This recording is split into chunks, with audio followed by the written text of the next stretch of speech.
बचपन की यादों से आज भी मिकी का दिल कांप जाता है। उन्हें आज भी वो दिन याद है जब पहली बार उनके एक करीबी रिश्तेदार ने उनके साथ ऐसा कुछ किया जो उनकी समझ से परे था। वो मिकी के शरीर को अजीब तरह से छूता गया और मिकी रोते गए। पहले एक ने और फिर दूसरे रिश्तेदार ने मिकी के साथ वही सब दोहराया। मिकी ये बात अपने पिता को बताना चाहते थे। इस दर्द, इस घुटन से छुटकारा पाना चाहते थे, लेकिन चाहकर भी वो अपने माता पिता से कुछ नहीं कह पाए। सिर्फ इसलिए क्योंकि उन्हें पता था कि वो उनको समझ ही नहीं पाएंगे। उनके जहन की उलझन आज भी कायम है।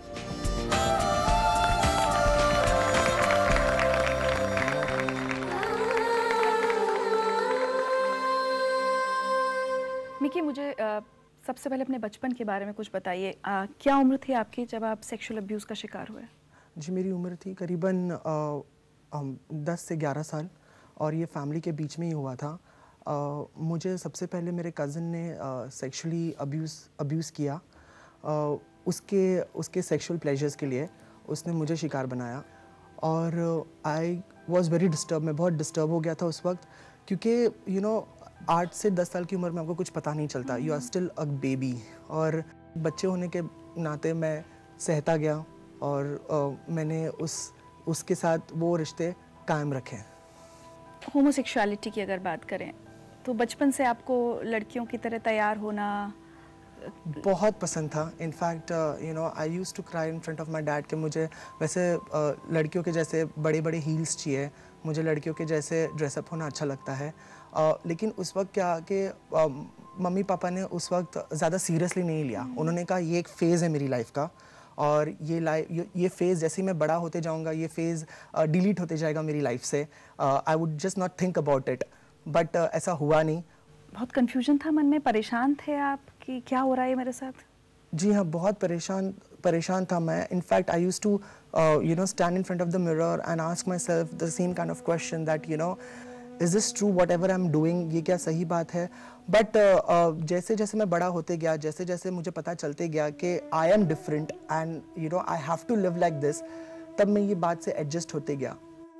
आज आप कुछ कड़वी यादें हमारे साथ बांटना चाहेंगे जब किसी ने, दोस्त ने या कॉलेज में टीचर्स, फ्रेंड्स और जस्ट स्कूलमेट्स, किसी ने कुछ ऐसा कहा हो जो बहुत बुरा लगा हो? जी हाँ, actually I was a part of a group, बहुत अच्छा ग्रुप था मेरा और मैं अपने आप को बहुत बचाने की कोशिश कर रहा था कि मैं उनको ना बताऊं मेरे बारे में या उनको मेरे बारे में कहीं से खबर ना मिले that I am gay. But ऐसा इनफैक्ट नहीं हुआ। उनको मालूम पड़ा कहीं से that I am gay and all that. तो उस वक्त क्या हो गया कि there was this the team head जो थी हमारी, उन्होंने कहा Mickey you can not be a part of a group because you are different and we think homosexuality is taboo. We respect your decision but please we will not hang out with you any more. Did you cry? I did a lot. I mean, I'm being senti right now also, but it's okay. It's a part and parcel of life. I'm always ready to, get such kind of attacks. That's okay. That's not a problem. चलिए, मैं अगर उस दिन की बात करूं जिस दिन आपने अपने पेरेंट्स का सामना किया होगा, उनको आपने सच बताया होगा कि आप जो हैं वैसे क्यों हैं, क्या हुआ था उस दिन? Just share the day with us. Oh God, that was the worst day of my life. जब पेरेंट्स को ये बात बताई तो उनको शॉक बैठ गया। My mother was having juice and she threw a glass of juice on my face and she was like this is not acceptable, you can not be like this, I mean this is shame to our family, you are a shame. बहुत गंदी गंदी बातें सुननी पड़ी मुझे। From the second day onwards my mother took me to all the possible ojha babas. तो problem ये हुआ था कि जब मुझे ओझा बाबास के पास लेके गए, मुझे काफ़ी सारे they used to burn with me, hot candles डालते थे मेरे स्किन के ऊपर कि they used to the way used to do the mantras and all that on me, वो एक बहुत बड़ा टॉर्चर था मेरे ऊपर। But initially at the end of the day when I decided to walk out of my house because एक relative ने उन्हें ये decision दिया कि आप इसकी शादी करा दो, अगर आप इसकी शादी करा दोगे after having family and all, he might change. तो I really didn't wanted to be a part of it. तो मैंने अपना डिसीजन लिया। I told my parents if you continue beyond this, अगर आपने ज़बरदस्ती मेरी शादी कराना चाहा, I will leave the house. and they were like, if you don't get married and if you don't live your life according to our terms and conditions, you are most welcome to leave the house. तब मैंने अपना घर छोड़ा and I had my boyfriend to support me in every way. Mickey, आज मैं चाहती हूँ आप एक काम करें. बोलिए. आपको देखकर लग रहा है कि बहुत कुछ अंदर भरा हुआ है. You know this because I can see the watery eyes. Look into the camera and say to your family whatever you want to. जो आप इतने साल कभी नहीं कह पाए बचपन से लेकर आज तक, just bring it out. Well, I just want to say that mom and dad, I really miss you, and I think you should give it a thought about my life. You should welcome me with open arms. If you're really ready to do all this, I'll be the most happiest person on the planet, honestly. Please think over it. I do miss you, and I really want you. Thank you.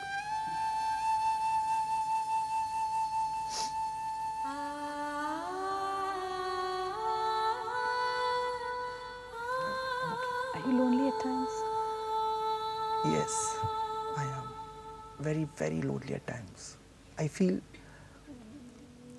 sometimes I feel I should just go somewhere and disconnect all my contacts from everybody because I feel very, very lonely. See, whatever I am, however God has made me, I should be thankful to it, and I'm really proud to be gay. I'm not ashamed of it, honestly. So nice. चलिए घर छोड़ने के बाद की ज़िंदगी की बात करते हैं. आप लगातार अपने बॉयफ्रेंड का जिक्र कर रहे हैं. उनको यहाँ बुला लिया जाए जैसे आप बुलाते हैं. For sure. So मैं बुलाऊँ क्या आप बुलाएंगे? आप बुलाइए. Shakya, please come in.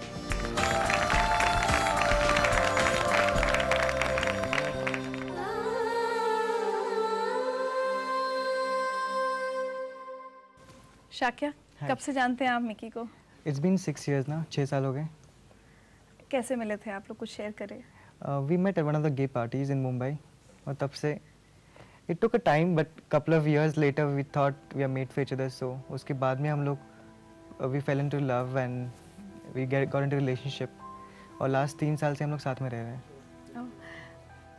आप अपनी ज़िंदगी के बारे में बताइए क्योंकि शायद ही कोई होगा जिसकी अपनी ज़िंदगी में प्रॉब्लम नहीं आई होगी फैमिलीज़ के साथ. When you come out in the open, did all this happen to you also? Problem तो होती थी जब मैं when I came out, but it wasn't that dramatic. जब मैंने मेरे पेरेंट्स को बताया 3-4 साल पहले कि आई एम गे एंड उनको दुख तो ऑब्वियसली हुआ. They started blaming themselves if something was wrong with their upbringing.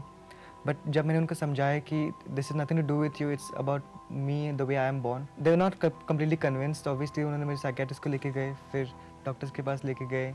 In fact they got getting counsel rather than counselling me. So उसके बाद में it was little ease after period of time. Then they got okay with it. अभी 3-4 साल बाद वो completely okay हैं, घर पे आते हैं, इससे मिलते हैं.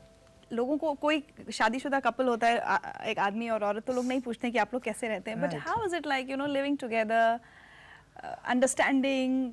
It seemed like a married life. Take care of the finances, savings, everyday का groceries. इतना कुछ फर्क नहीं है. जब इनिशियल रोमांस निकलता है, it's nothing but a married life. Oh, yeah, it is. Actually, it is. झगड़े भी वैसे होते हैं. बहुत. Same thing, same issues, same problems, same love. So.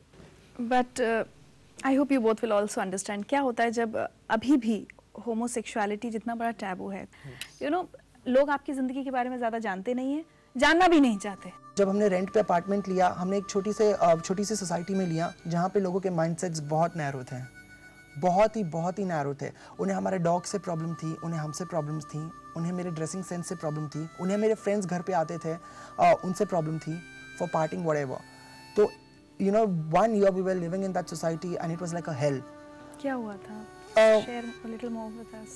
Well, they thought we are a bad influence on the people, on the kids. Especially on the kids. बच्चे बिगड़ जाएंगे आप. बच्चे बिगड़ जाएंगे, उनका वो डर था, इसलिए they didn't want us to live in this building. Okay, आज the young generation is sitting here.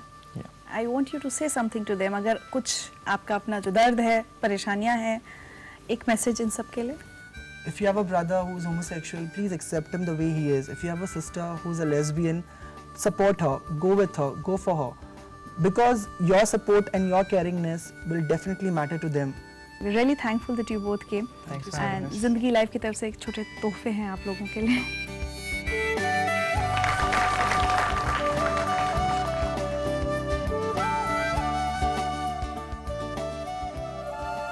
जाने कितने महीने तक मैंने अपने कमरे में अपने आप को लॉक किया था और बिल्कुल रोता रहा कि मैंने ऐसा क्या किया कि लोग मारना चाहते हैं मुझे। उस समय मैंने सोचा कि मैं कमिट सुसाइड।